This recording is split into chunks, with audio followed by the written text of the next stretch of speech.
শুভ সকাল বন্ধুরা, সবাই কেমন আছেন? আমি ভালো আছি, কারণ কদিন ধরে বৃষ্টি হচ্ছে।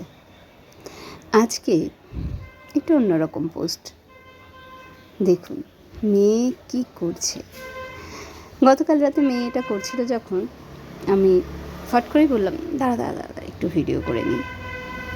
এই খেলাগুলো ছোটোবেলায় আমি আর দাদা খুব খেলতাম।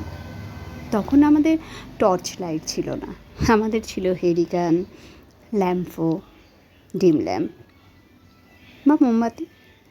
কারেন্ট চলে গেলেই পড়া বাদ দিয়ে দাদা, আমি, দিদি এই খেলা খুব করেছি। মার কাছে বকাও খেয়েছি।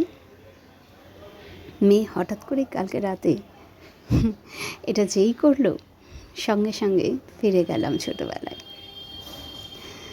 কিছু গল্প, কিছু কথা, কিছু কাহিনী বোঝানো যায় এই হাতের মাধ্যমে। মুখে তো আমরা অনেক কিছু বলি, চোখের ভাষাও অনেক, কিন্তু হাতেরও ভাষা আছে। সেটা দেখতে হয়, বুঝতে হয়। যারা এগুলো নিয়ে কাজ করে, আমার ভীষণ ভালো লাগে তাদের। দাদা চেষ্টা করেছিল এগুলো শেখার, হয়ে ওঠেনি। তবে আমার ভীষণ ভালো লাগে, দাদারও ভালো লাগে। তাই কালকে যখন মেয়ে করছিল, তখন আমাদের কিছু কিছু যেগুলো মেয়ে জানে না, সেগুলো ওকে একটু শিখিয়ে দিচ্ছিলাম। এই যে কুকুর ডাকছে, হরিণ যাচ্ছে, পাখি ক্লান্ত হয়ে ঘরে ফিরছে সন্ধ্যাবেলা। ঘরে ফেরার পর দুইজন মিলে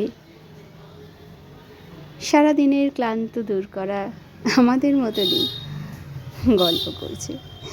এসব গল্পগুলো কি সুন্দরভাবে হাতের মাধ্যমে তুলে ধরে যারা পারে তারা। আমরা তো সেভাবে পারি না, তবে চেষ্টা করলে আমরাও পারি। কেমন হলো আমার মেয়ের হাতের এই খেলা, একটু জানাবেন। আর দেখুন ও কী কী করেছে, ভালো তো লাগবে অবশ্যই।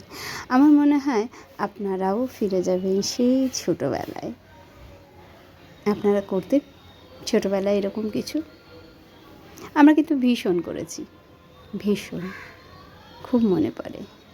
আসলে আমরা স্মৃতিকে আঁকড়ে ধরেই বেঁচে থাকতে ভালোবাসি।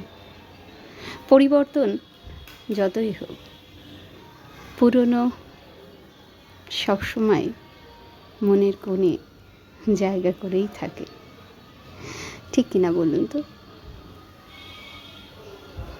দেখুন,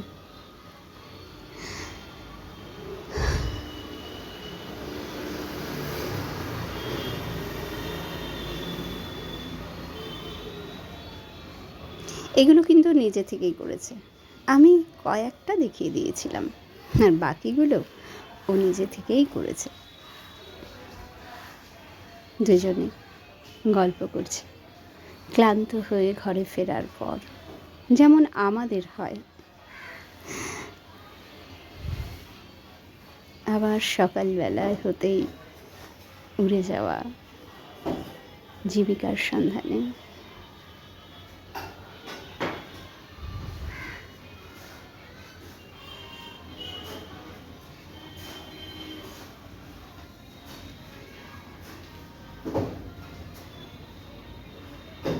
তো কেমন লাগলো জানাবেন, আর সাথে থাকবেন, পাশে থাকবেন, ভালোবাসায় থাকবেন, ভালোবেসে থাকবেন।